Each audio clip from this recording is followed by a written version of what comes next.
ಕನ್ನಡ ಮಣ್ಣನ್ನು ರಕ್ಷಿಸಲು ನೆತ್ತರವನ್ನೇ ಹರಿಸಿದರು. ಈ ಕನ್ನಡ ತಾಯಿಯ ಮಡಿಲಲ್ಲಿ ವೀರ ಮರಣವ ಹೊಂದಿದರು. ನೆಲಜಲ ರಕ್ಷಣೆ ಕಾಯಕದೇ ಹಗಲಿರುಳೆನ್ನದೆ ಶ್ರಮಿಸಿದರು.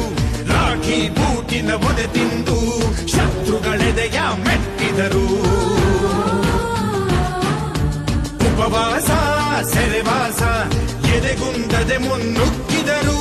ಅವಮಾನ ಅದೇ ಬಹುಮಾನ ಎಂದರು ಕನ್ನಡ ಸಿಂಹಗಳು. ಅಳಿದರು ಕನ್ನಡ, ಉಳಿದರು ಕನ್ನಡ. ಎದೆಯನೇ ಸೀಳುನಿ ಹರಿವುದು ಕನ್ನಡ.